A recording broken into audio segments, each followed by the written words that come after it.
मेरे प्रिय मित्रों, प्रिय सहपाठियों एवं विशेष रूप से शिक्षक मित्रों, आप सभी को मेरा नमस्कार।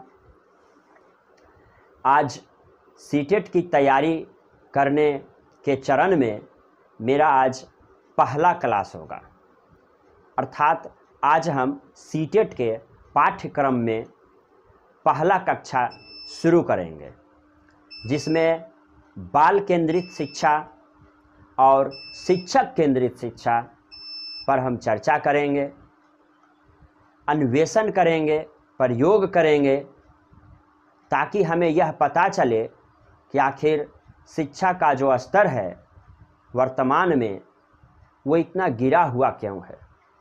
कैसे बिहार का शिक्षा, भारत का शिक्षा सुधरेगा।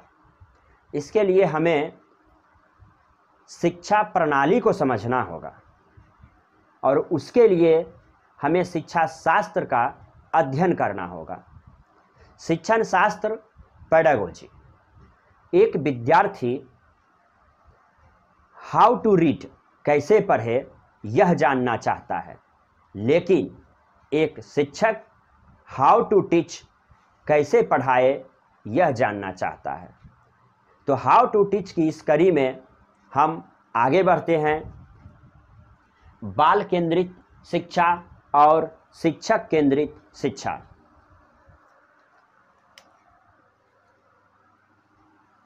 सबसे पहले हमें समझना होगा बाल केंद्रित और शिक्षक केंद्रित में अंतर क्या है। आप 20 वर्ष या 25 वर्ष पहले के शिक्षा प्रणाली को देखेंगे तो यह समझ में आएगा कि शिक्षक कक्ष में आते हैं। यदि उन्हें कहानी पढ़ाना हो तो वो आकर कहानी पढ़ाना शुरू कर देते हैं, बच्चों को समझा देते हैं, फिर उस कहानी का प्रश्न और उत्तर स्वयं करवा देते हैं और बच्चों से सफ कॉपी, फेयर कॉपी करवा लेते हैं। फिर बच्चे उस प्रश्न को याद करके आते हैं, तो शिक्षक हूबहू उसी उत्तर को सुनना पसंद करते हैं। वर्तमान में भी बहुत जगह यह प्रणाली काम कर रहा है, हालांकि ऐसा होना नहीं चाहिए। इससे क्या होता है कि बच्चों में हूबहू प्रश्न को याद करने की प्रवृत्ति हो जाती है। इससे वह शोध नहीं कर पाता है, रिसर्च नहीं कर पाता है, उसका अपना निजी विचार बाहर नहीं आ पाता है, वह नेचुरल नहीं हो पाता है। ये सिस्टम में बहुत खराबी है। बच्चा कुछ अपने बारे में भी सोच नहीं पाता है, बच्चा का सर्वांगीण विकास नहीं हो पाता है। तब हमें ज़रूरत पड़ी एक ऐसे शिक्षा प्रणाली की जिसमें बच्चा कुछ कर सके, स्वयं को जान सके, शोध कर सके, रिसर्च कर सके, खोजी प्रवृत्ति का हो, अन्वेषण कर सके, ताकि उसका सभी पक्ष का मतलब हुआ शैक्षिक पक्ष और सह शैक्षिक पक्ष। इस पर चर्चा हम कुछ देर बाद में करेंगे। पहले हम शिक्षक केंद्रित पर आते हैं। तो वहाँ बच्चे शिक्षकों के द्वारा बताए गए उत्तर को याद करके आते थे और शिक्षक को हूबहू सुनाते थे। शिक्षक जब जांच परीक्षा का आयोजन करते थे तो बच्चे से यह आशा किया जाता था कि बच्चे हूबहू वही प्रश्नों का उत्तर लिखें। उसके बाद उसी उत्तर पर शिक्षक छात्र का मूल्यांकन कर लिया करते थे। ये था हमारा शिक्षक केंद्रित। इसमें हमने देखा कि सर्वाधिक कार्य कौन किया, तो शिक्षक किया। बच्चे सिर्फ और सिर्फ उसे याद किए, समझे भी नहीं, उसे याद किए और एग्जाम में आकर लिख दिए और शिक्षक ने उनका मूल्यांकन कर दिया। तो सर्वाधिक कार्य कौन करते हैं? शिक्षक। तो शिक्षक केंद्रित। जहां सर्वाधिक कार्य बालक करेगा वो बालक केंद्रित होगा। हम आपको कुछ शब्द बताते हैं, आप परिवार को जानते हैं। दो या दो से अधिक सदस्यों के मिलने से परिवार बनता है, और दो या दो से अधिक परिवारों के मिलने से समाज बनता है। तो जब हम परिवार की बात करते हैं तो हर घर में परिवार का अपना अपना अंदाज होता है। जैसे सास केंद्रित परिवार, बहुत ही इजी मेथड से हम आज बाल केंद्रित और शिक्षक केंद्रित को समझेंगे। तो बाल केंद्रित शिक्षक केंद्रित को अभी रहने देते हैं, थोड़ा सा परिवार का चर्चा करते हैं। सास केंद्रित, और बताइए बहू केंद्रित। किसी किसी घर में सास का चलता है तो किसी किसी के घर में पतोहू का चलता है, बहू का चलता है। किसी किसी के घर में पुत्र का चलता है, हाँ पत्नी का भी चलता है, पत्नी केंद्रित।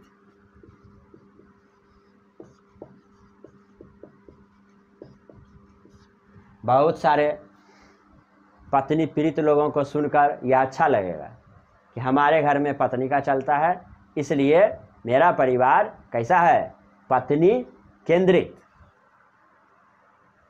अब बहुत सारे पत्नी नाखुश हो गए होंगे कि नहीं भाई मेरे घर में किसका चलता है, तो सिर्फ और सिर्फ पति का चलता है, इसीलिए पति केंद्रित। कहीं कहीं पति के पिता का चलता है, तो क्या कह सकते हैं, ससुर केंद्रित या पिता केंद्रित। किसी किसी के घर में सिर्फ पापा का चलता है तो उनके लिए वह कैसा परिवार हो गया, पिता केंद्रित परिवार। कहीं मम्मी का चलता है तो माता केंद्रित परिवार, कहीं पुत्री का चलता है तो पुत्री केंद्रित परिवार। यानी जिसका ज़्यादा चले वो केंद्रित हो जाता है। और इसमें आप देखते होंगे कि यदि पत्नी केंद्रित परिवार है तो आप पत्नी को डरा नहीं सकते हैं, उसे प्यार से रखना होता है। पति केंद्रित परिवार है तो आप पति को नहीं डरा सकते हैं, माता केंद्रित है तो माता को नहीं डरा सकते हैं। ठीक इसी तरह से शिक्षक केंद्रित जब था तो हम शिक्षक को डरा नहीं सकते थे। कौन डरता था, बालक। अब जब बालक केंद्रित आ गया तब क्या होगा, जैसे सास केंद्रित में सास प्रधान, पतहू केंद्रित में पतहू प्रधान, अब पत्नी केंद्रित में पत्नी प्रधान, पति केंद्रित में पति प्रधान, उसी तरह से बाल केंद्रित में बालक प्रधान। जिस तरह से आप पत्नी केंद्रित में पत्नी को नहीं डरा सकते हैं, ठीक उसी तरह से आप बालक को नहीं डरा सकते हैं। बालक को नहीं डरा सकते हैं। तो जब भी सीटेट के प्रश्नों में बालक से संबंधित प्रश्न आए और उसमें ऑप्शन में रहे डराना या डरना या भय, तो कभी नहीं होगा, क्योंकि बाल केंद्रित शिक्षा है जिसमें हम बालक को नहीं डरा सकते हैं। बालक को हमें प्रेम से रखना होगा, तो डराना नहीं है बल्कि उसे प्रेम से रखना है, डर नहीं प्रेम। तो कभी भी बाल केंद्रित शिक्षण में कोई भी प्रश्न आए तो उसमें डरना गलत हो जाएगा, हमें उसे प्यार से रखना होगा। जैसे पति केंद्रित में पति को प्रेम से रखा जाता है और पत्नी केंद्रित में पत्नी को प्रेम से रखा जाता है। तो हम बाल केंद्रित और शिक्षक केंद्रित का एकदम सीधा कंसेप्ट समझ गए कि बालक को खुश रखना है।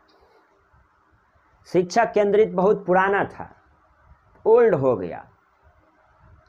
तो अब उसका विशेष चर्चा हम नहीं करते हैं। बाल केंद्रित अभी वर्तमान में चल रहा है, तो हम बाल केंद्रित पर चर्चा करते हैं। तो बाल केंद्रित को आप लोग समझ गए होंगे, है ना? पत्नी केंद्रित, पुत्र केंद्रित, पिता केंद्रित, सास केंद्रित, पतोह केंद्रित, इसी तरह से बाल केंद्रित। तो बालक को डराना नहीं है, बल्कि प्रेम से रखना है।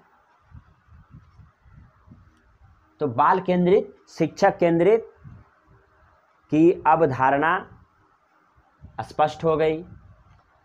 अंग्रेजी में हम इसे कहते हैं चाइल्ड सेंटर्ड एजुकेशन। क्लास भी कहते हैं।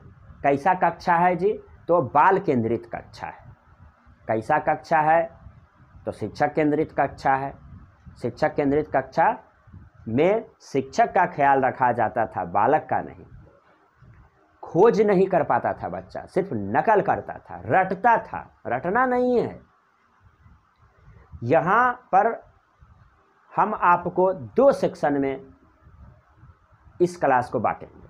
सबसे पहला जो मूल उद्देश्य रहेगा समझाना, बाल केंद्रित और शिक्षक केंद्रित। दूसरा उद्देश्य रहेगा सीटेट में कुछ खास प्रश्न हमेशा आते हैं और वो हम आपको डेली याद करवाएंगे।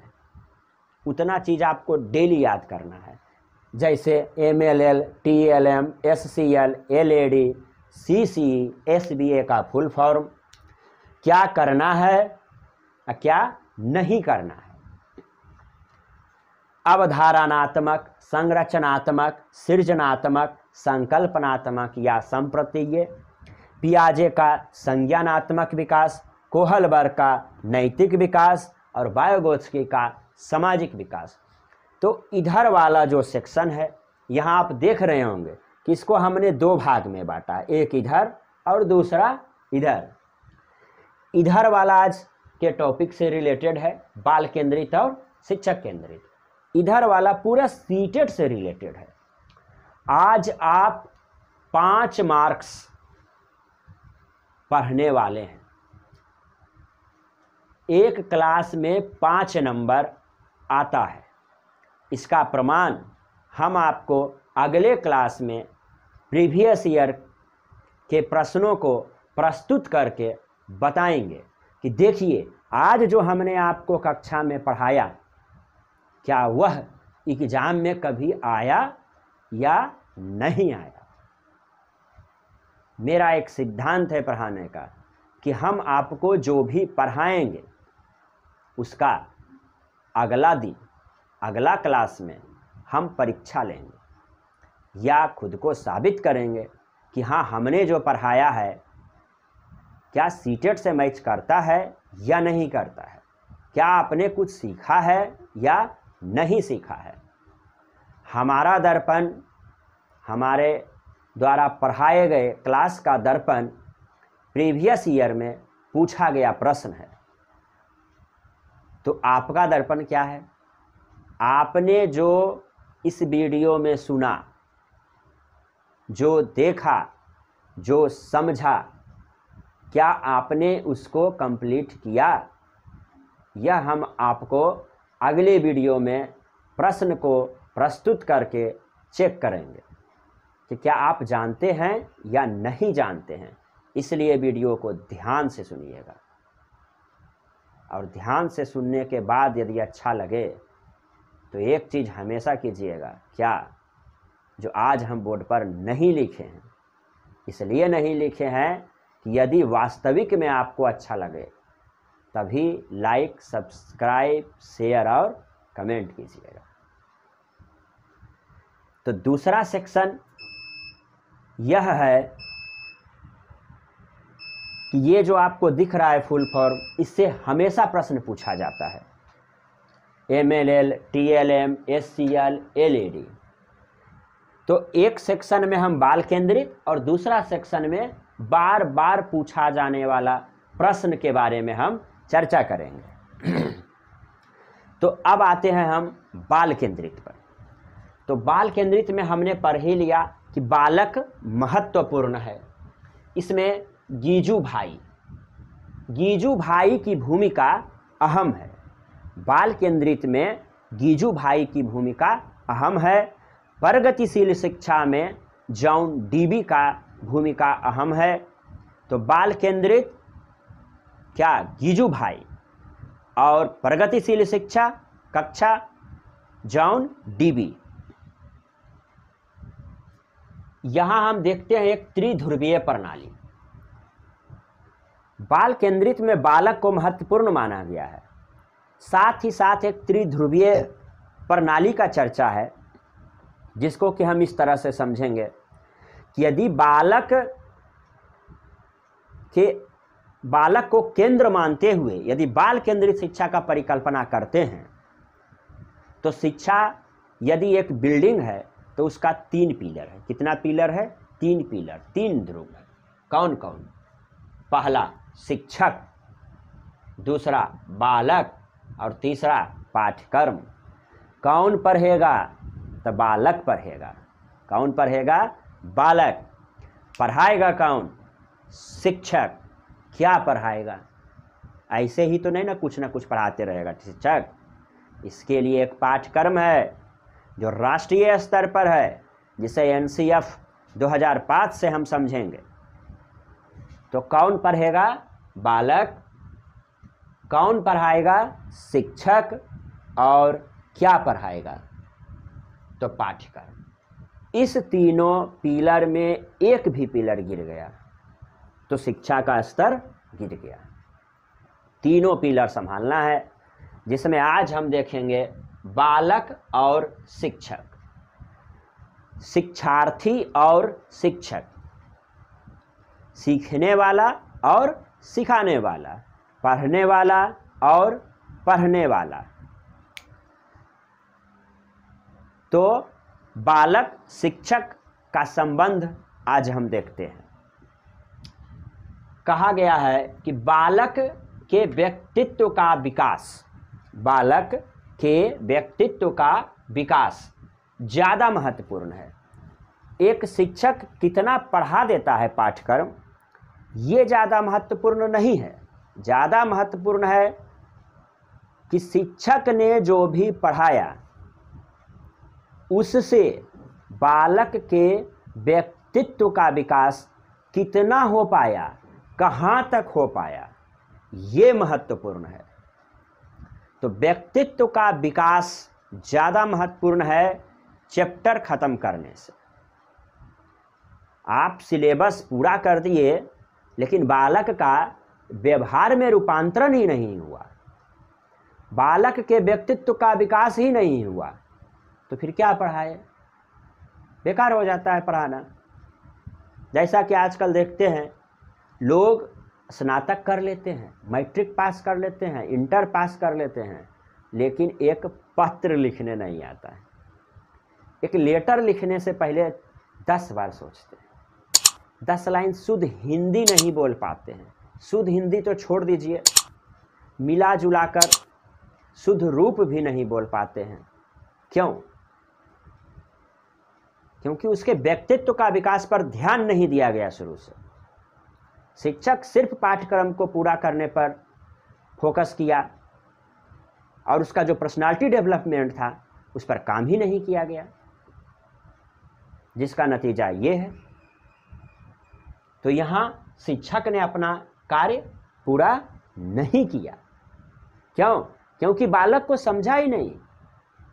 तो हमें बालक को समझना जरूरी है। सिलेबस पूरा करने से ज़्यादा महत्वपूर्ण है उसका व्यक्तित्व का विकास। व्यक्तित्व का विकास कहाँ तक हुआ है, ये ज़्यादा महत्वपूर्ण है। ये कैसे होगा? ये बालक के सक्रिय रहने से होगा, एक्टिव रहने से होगा, क्रियाशील रहने से होगा।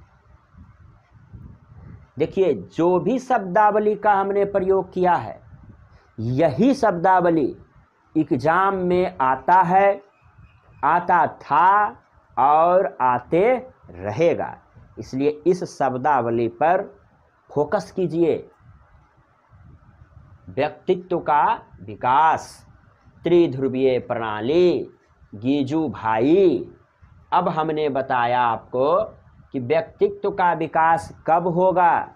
जब शिक्षक भी एक्टिव होगा और साथ ही साथ बालक भी एक्टिव होगा। तो बालक का सक्रिय रहना जरूरी है अधिगम के दौरान। अधिगम क्या है? अधिगम, चलिए एक शब्द आया अधिगम।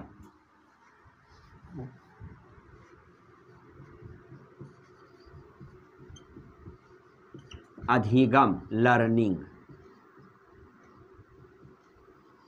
सीखना। गेट्स ने बताया है कि व्यवहार में रूपांतरण ही अधिगम है। व्यवहार में रूपांतरण ही अधिगम है। आपका व्यवहार में रूपांतरण नहीं हुआ तो अधिगम नहीं हुआ। इसीलिए विकास परिमाणात्मक होने के साथ साथ गुणात्मक भी है और व्यवहारात्मक भी है। क्योंकि आप विकसित हैं तो समाज आपसे यह अपेक्षा रखती है कि आप एक व्यवहारिक पुरुष हैं, आपका व्यवहार अच्छा है, क्योंकि आप विकसित हैं, आपने कुछ सीखा है, अधिगम किया है। यदि आपने कुछ पढ़ा है तो समाज आपसे यह अपेक्षा रखती है कि आप एक व्यवहारिक पुरुष हैं, आपका व्यवहार पढ़ा लिखा के जैसा होना चाहिए। तो अधिगम के आने का मतलब है कि व्यवहारिक है। तो अव्यवहारिक है तो व्यक्तित्व का विकास होगा। तो इसके लिए कक्षा में क्या बच्चों को निष्क्रिय होना चाहिए, सो जाना चाहिए? नहीं, बच्चा को सक्रिय होना चाहिए, जागरूक होना चाहिए। बच्चा को लगे कि हाँ शिक्षक पढ़ा रहे हैं, इस तरह का होना चाहिए। ऐसा नहीं कि सो जाता। आपको मैं एक चीज़ बता दूं, जब भी वक्ता बोलता है, वक्ता मीन्स कौन? यहाँ कौन होगा वक्ता? शिक्षक। हम भी हो सकते हैं, क्योंकि हम यहाँ बोल रहे हैं तो आप लोग सुन रहे हैं। तो वक्ता जब भी बोलता है तो सुनने वाला 3 प्रकार का होता है। कितना प्रकार का? 3 प्रकार का। कौन कौन?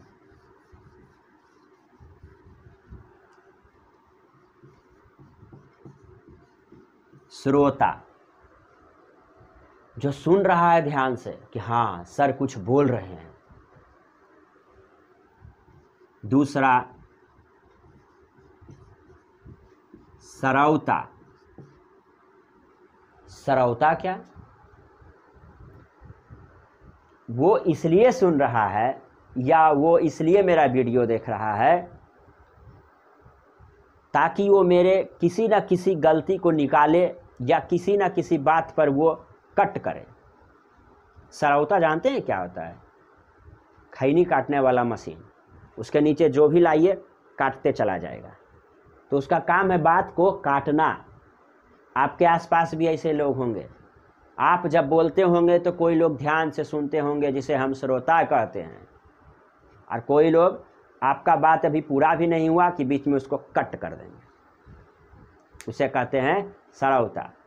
उसको आप कहिए अभी मोदी अच्छा है तो भी उसको कट कर देगा, कांग्रेस अच्छा है उसको भी कट कर देगा, पता नहीं वो क्या चाहता है। तो ऐसे लोग हमारे आसपास पाए जाते हैं, सरौता। तो उनसे बच के रहिएगा और नहीं तो कट कर देगा। तीसरा है सोता। इसको कोई फर्क नहीं पड़ता है, आप क्या बोले नहीं बोले उसको कोई मतलब नहीं, वो आराम से है सोता। कक्ष में भी छात्र ऐसे ही होते हैं। पहला, वैसे छात्र जो ध्यान से सुनते हैं उसे कहते हैं श्रोता, लिसनर, गुड लिसनर, सुनने वाला। और दूसरा सरौता। आप पहला चैप्टर पढ़ाए तो कहेगा सर अभी तक एक ही चैप्टर हुआ है। आप बाल केंद्रित पढ़ा दिए तो कहेगा सर छूट गया है। तो क्या? तब प्रगतिशील कक्षा। आप ABCD पूरा पढ़ा दिए तो कहेगा सर ककहरा तो अभी तक नहीं आया। ककहरा पढ़ा दिए तब कहेगा कि जोड़ घटाव नहीं आया। ऐसे भी लोग होते हैं। आपके स्कूल में हेडमास्टर भी ऐसे हो सकते हैं, मास्टर भी ऐसे हो सकते हैं। यदि आप पढ़ाते हैं तो लोग ऐसे होंगे। आपने जो पढ़ाया उस पर चर्चा नहीं करेगा और जो नहीं पढ़ाया उस पर ज़्यादा चर्चा करेगा, यानी वो आपका हर बात को काटना शुरू कर देगा, सरौता। तो बच्चे भी उसी तरह से होते हैं।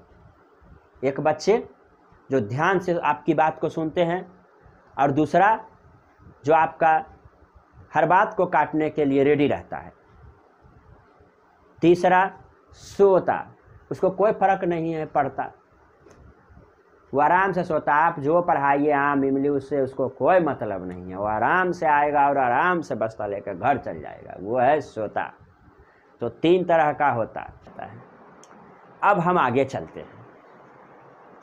जब अब बच्चा सक्रिय हो गया है, अब बच्चा सक्रिय हो गया है, सक्रिय होगा तो बच्चा सीखेगा, और सीखेगा तो कुछ नहीं भी सीखेगा। सीखेगा तो होगा अधिगम।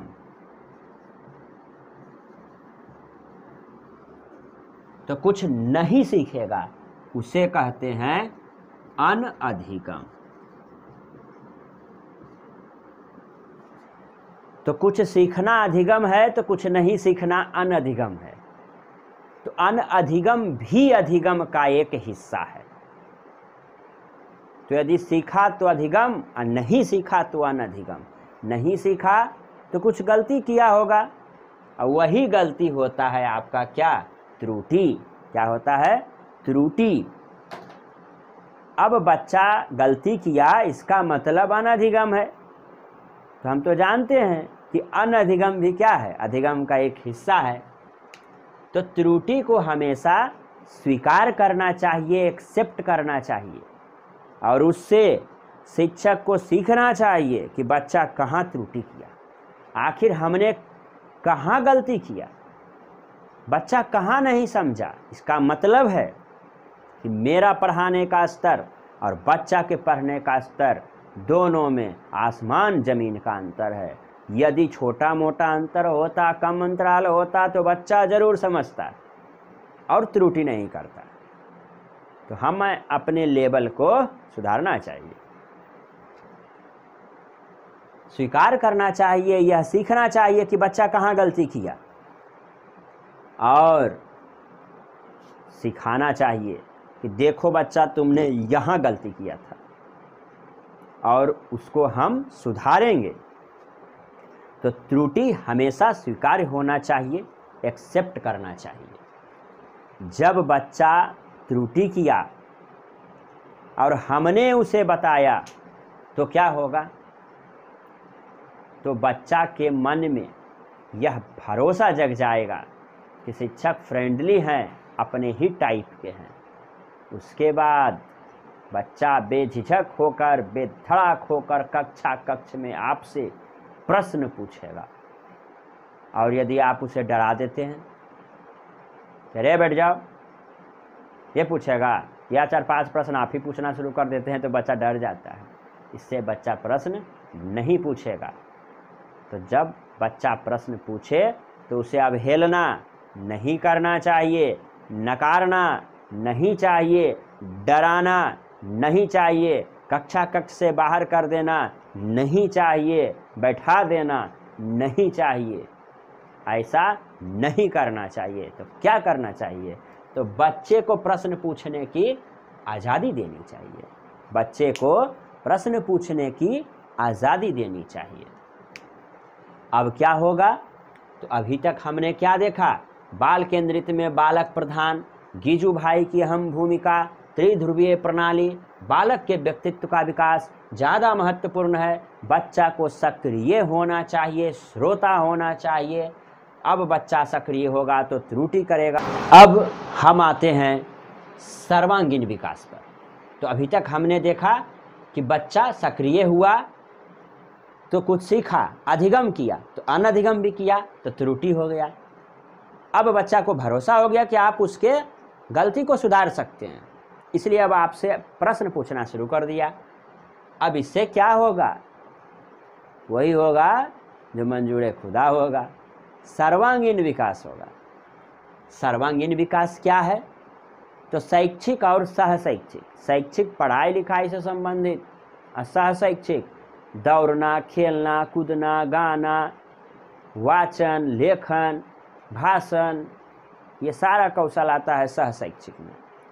दोनों का विकास होना जरूरी है, तब बच्चा का सर्वांगीण विकास होगा, जो बाल केंद्रित शिक्षा में महत्वपूर्ण है।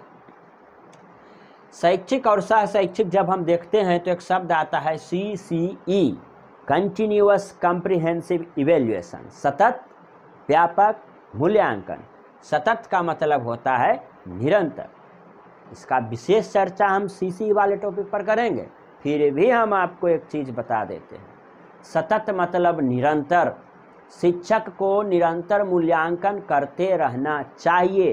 कक्ष में अध्यापन से पहले MLL न्यूनतम अधिगम स्तर, बच्चा का अध्ययन से पहले, अध्ययन के दौरान, और फिर लास्ट में सत्र के समाप्ति के बाद, और फिर यदि बच्चा फेल कर गया तो फिर मूल्यांकन करना चाहिए, यानी निरंतर करते रहना चाहिए। तो प्रश्न आता है कि CCE में पहला C का मतलब क्या है? तो कंटिन्यूअस है, निरंतर है, सतत है, वार्षिक नहीं है, निरंतर चलेगा। फिर पूछेगा कि दूसरा C का मतलब क्या है? तो व्यापक, कॉम्प्रिहेंसिव, और व्यापक का मतलब शैक्षिक और सह शैक्षिक। तो प्रश्न आता है कि CCE में पहला C का मतलब क्या है? तो सतत।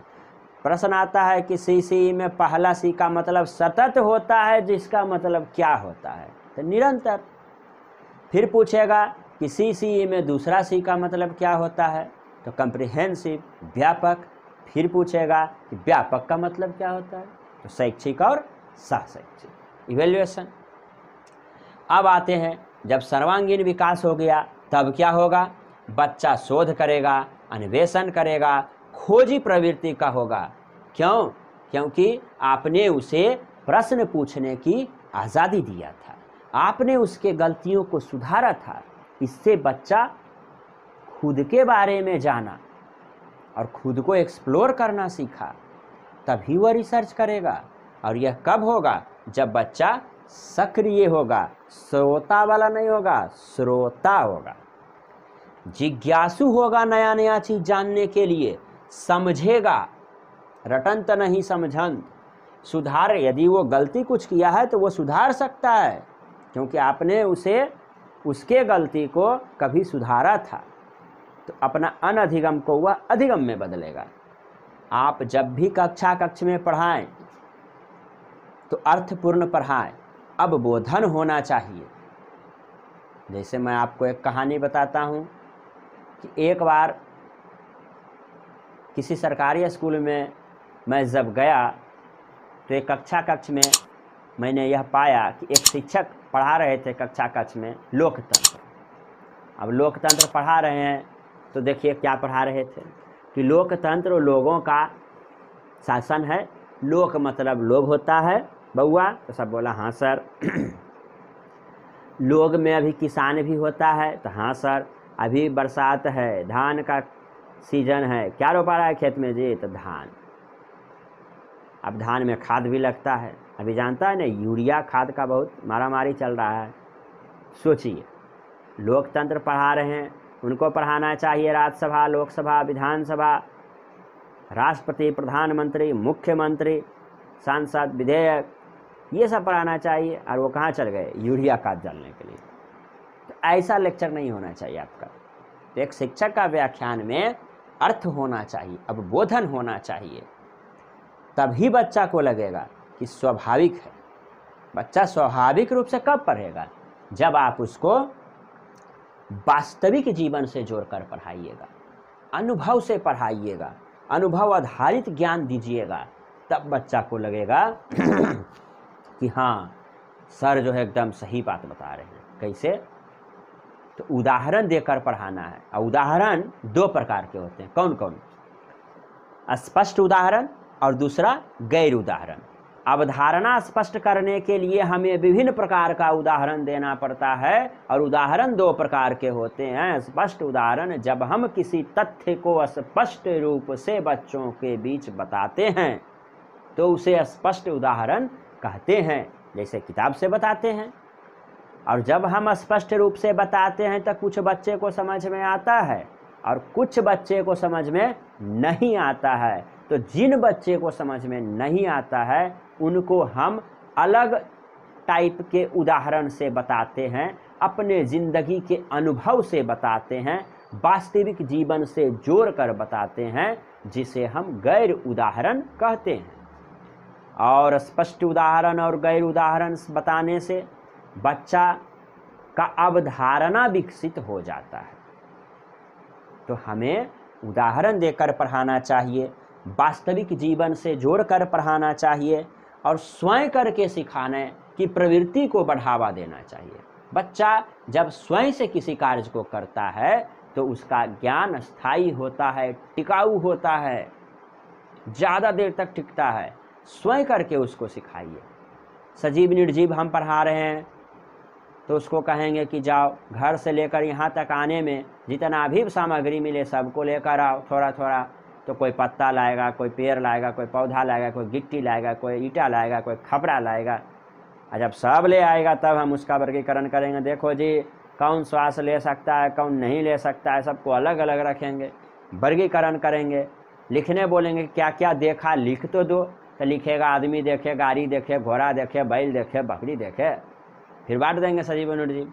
तो जो स्वयं करके सीखेगा वो ज़्यादा सीखेगा। गतिविधि आधारित, जब आप कक्ष में बच्चों को पढ़ाते हैं तो स्पष्ट उदाहरण से बच्चों को समझ में आती है, और जिसे नहीं आती है उसे हम गैर उदाहरण देते हैं, और इसके बावजूद भी जिसे नहीं आती है उसे हम गतिविधि करके सिखाते हैं। जैसे हमको दिल्ली, बम्बई, पटना शहर के बारे में बताना है तो क्या करेंगे, रेलगाड़ी बता देंगे, रेलगाड़ी और धुइयाँ ढकेल गाड़ी। आ गया जी कौन स्टेशन, दिल्ली स्टेशन। आ गया जी कौन स्टेशन, पटना स्टेशन। इससे बच्चा रोमांचित हो जाएगा, रोचक विषय हो जाएगा, रोचक कक्षा हो जाएगा, रुचि होगा बच्चों को। तो गतिविधि आधारित पढ़ाइएगा तो ज़्यादा सीखेगा। पुस्तकालय, ऐसे तो पुस्तकालय सरकारी विद्यालय में बंद रहता है, लेकिन उसे खोल कर रखना चाहिए, ओपन रखना चाहिए। कभी भी बच्चा आए और कोई भी किताब पढ़े। सहयोग से सिखाइए। बच्चा का सामाजिक विकास को विकसित करने के लिए उसमें सहयोग की भावना का विकास करना जरूरी है, जिसके लिए हम कक्ष में उसे सामूहिक कार्य देंगे, जिससे बच्चा में सहयोग की भावना बढ़ेगा, एक दूसरे को सीखेगा, समझेगा। लोकतांत्रिक मूल्यों का विकास होगा, लोकतांत्रिक मूल्यों का विकास होगा। ना वो गरीब अमीर में भेद करेगा, ना जाति में, सवर्ण दलित, राजा अमीर गरीब, हिंदू मुस्लिम, ऐसा कुछ नहीं वो समझेगा। कब? जब एक साथ पढ़ेगा, समूह में जब हम कोई काम देंगे, लीडरशिप की भावना का विकास होगा।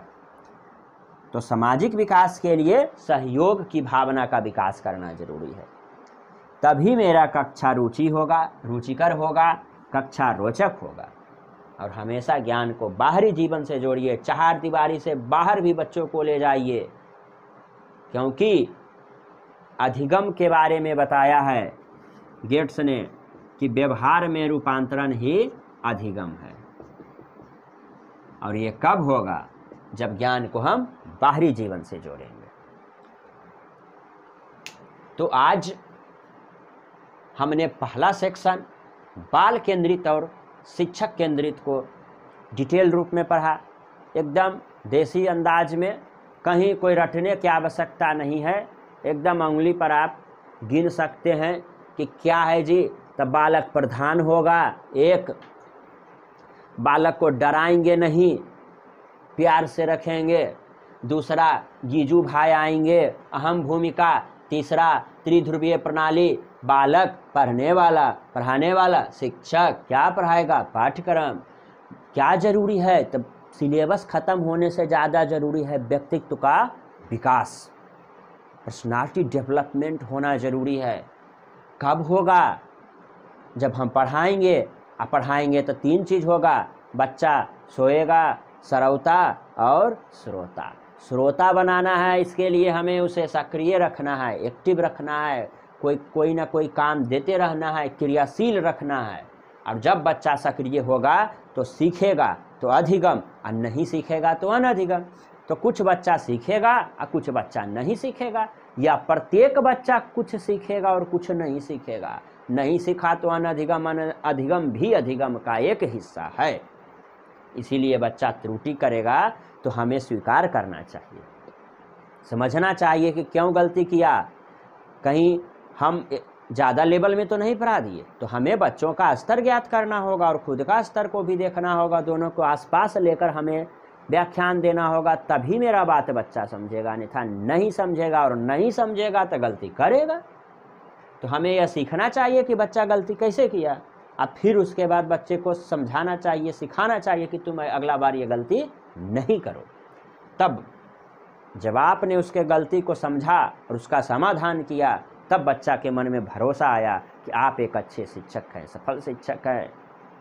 अब आपसे बेझिझक होकर, बेधड़ाक होकर आपसे कक्ष में प्रश्न पूछेगा, तो आपको क्या करना चाहिए? जब बच्चा कक्ष में प्रश्न पूछे तो शिक्षक को क्या करना चाहिए? क्लासरूम से बाहर कर देना चाहिए, पीटना चाहिए, डराना चाहिए, स्कूल से बाहर कर देना चाहिए, इग्नोर कर देना चाहिए? नहीं, उसे आज़ादी देना चाहिए कि तुम प्रश्न पूछो, हम बताएंगे। इतना भरोसा उसको दिलाइए, आंतरिक रूप से अभिप्रेरित कीजिए, तब बच्चा का सर्वांगीण विकास होगा, शैक्षिक और सह शैक्षिक होगा, CCE होगा। पहला C कंटिन्यूअस सतत होगा, निरंतर होगा। दूसरा C कम्प्रिहेंसिव व्यापक होगा, शैक्षिक और सह शैक्षिक होगा। E इवेल्युएशन मूल्यांकन होगा। तब बच्चा शोध करेगा, अन्वेषण करेगा, खोजी प्रवृत्ति का होगा। इसके लिए बच्चा को सक्रिय होना जरूरी है, जिज्ञासु होना जरूरी है, समझना जरूरी है, और वह अनधिगम को सुधारेगा भी। तब हमें कैसा व्याख्यान देना चाहिए? हमें अर्थपूर्ण व्याख्यान देना चाहिए। ऐसा नहीं कि लोकतंत्र से यूरिया का खाद पर आ जाना चाहिए, धान के खेत में चल जाना चाहिए। नहीं, विषयांतर नहीं होना चाहिए, विषय केंद्रित होना चाहिए। स्वाभाविक रूप से हम बच्चों को पढ़ाएं कब? जब वास्तविक जीवन के अनुभव से जुड़ेंगे तब। स्वयं करके सिखाइए, गतिविधि से सिखाइए, बच्चा ज़्यादा सीखेगा। पुस्तकालय को खोल कर रखिए, सहयोग की भावना को डेवलप कीजिए, तभी सामाजिक विकास होगा। तब कक्षा रुचिकर होगा, रोचक होगा, और उसको, उसके ज्ञान को बाहरी जीवन से जोड़िए, चार दीवारी से बाहर ले जाइए, पब्लिक में जाइए, तभी बच्चा सक्सेसफुल होगा। क्योंकि व्यवहार में रूपांतरण ही अधिगम है। ये हमारा पहला सेक्शन था, जो कि आप 5 मिनट में भी समझ सकते हैं। अब मैं आपको दूसरा सेक्शन में मात्र 5 मिनट टाइम लूँगा। हालांकि इधर जो सेक्शन है उसको हम विषयावार विस्तृत रूप से टॉपिक वाइज पढ़ाएंगे, लेकिन 5 मिनट में हम इसको समझने का प्रयास करते हैं। डेली हम इसको देखेंगे, क्योंकि आज हम जो भी बोर्ड पर लिखे हैं उससे 5 नंबर, 5 मार्क्स हमेशा आता है। यह बात हम आपको प्रमाणित करेंगे, तो इसके लिए आप ध्यान से सुनिए। क्या नहीं करें? तो रटे नहीं, रटाए नहीं, रटंत नहीं समझंत। एक बार आप लोग पीछे से बोल सकते हैं, रटंत, रटंत और समझंत कोई शब्द नहीं है, यह ऐसे ही मगही अंदाज है, समझ लीजिए। अशुद्ध हिंदी में रटना, यंत्रवत याद करना, कंठस्थीकरण सब एक होता है। तो रटंत नहीं समझंत, नकारात्मक। कभी भी बच्चा को ये नहीं बोलिए कि अरे तुम रे कभी नहीं पढ़ेगा, ऐसा नहीं है, क्योंकि हो सकता है जागृत हो जाए आपके बोलने के बाद, वही पढ़ लिख कर सबसे बड़ा बन जाए। तो नकारात्मक नहीं सकारात्मक, मानकीकृत नहीं लचीला, परिभाषा नहीं अवधारणा, डर नहीं प्रेम, हमेशा याद रखिएगा।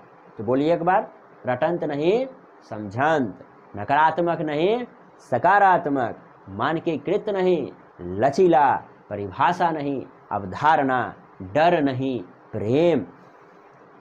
ये फुल फॉर्म है MLL, minimum level of learning, न्यूनतम अधिगम स्तर। तो बोलिए MLL का न्यूनतम अधिगम स्तर, TLM का शिक्षण अधिगम सामग्री, SCL वाइगोत्स्की का है, सोशल कल्चर लैंग्वेज, सामाजिक सांस्कृतिक भाषिक।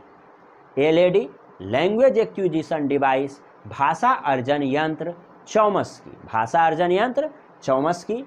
CCE तो अभी हमने बताया, कंटिन्यूअस कम्प्रिहेंसिव इवैल्यूएशन, सतत व्यापक मूल्यांकन। SBA स्कूल बेस्ड असेसमेंट, विद्यालय आधारित आकलन। तो एक बार फिर से बोल दीजिए, MLL न्यूनतम अधिगम स्तर, TLM शिक्षण सहायक सामग्री, शिक्षण अधिगम सामग्री, SCL Vygotsky social culture language, सामाजिक भाषिक सांस्कृतिक, LED लैंग्वेज एक्विजिशन डिवाइस, भाषा अर्जन यंत्र, CCE सतत व्यापक मूल्यांकन, SBA विद्यालय आधारित आकलन। अब हम देखेंगे इस पॉइंट को, एक अच्छा शिक्षक का लक्ष्य क्या होना चाहिए, कक्षा का उद्देश्य क्या होना चाहिए, बच्चा का मैक्सिमम आउटपुट क्या होना चाहिए। तो यही 4 चीज़ होना चाहिए।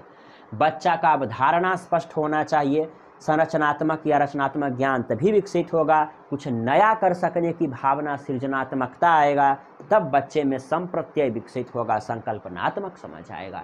तो हमेशा 4 चीज़ याद रखिए, यदि आप एक शिक्षक हैं तो बच्चा का क्या स्पष्ट होना चाहिए, अवधारणा, संरचना या रचना, उसके बाद सृजनात्मकता क्रिएटिविटी, और उसके बाद आता है संकल्पनात्मक।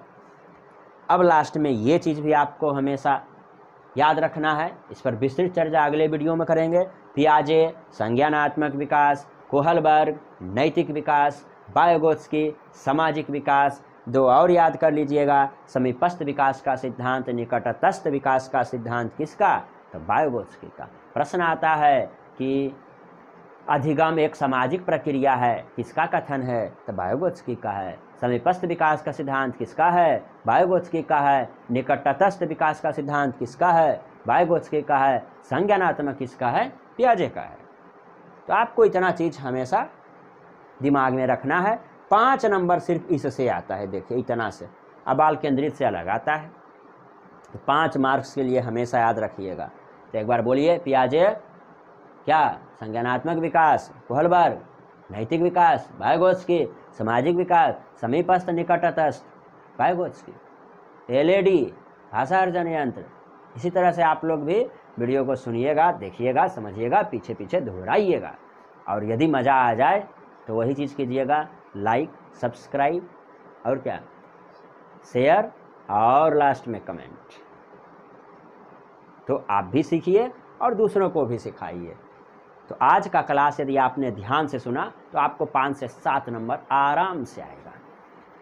इतना धैर्यपूर्वक सुनने के लिए, समझने के लिए और पीछे पीछे बोलने के लिए धन्यवाद। तो आज का कक्षा यही समाप्त होता है। उम्मीद करते हैं कि आप इस कक्षा को ध्यान से सुने होंगे, समझे होंगे और श्रोता वाला नहीं होंगे, श्रोता वाला भी नहीं होंगे, क्या बने होंगे, श्रोता, गुड लिसनर।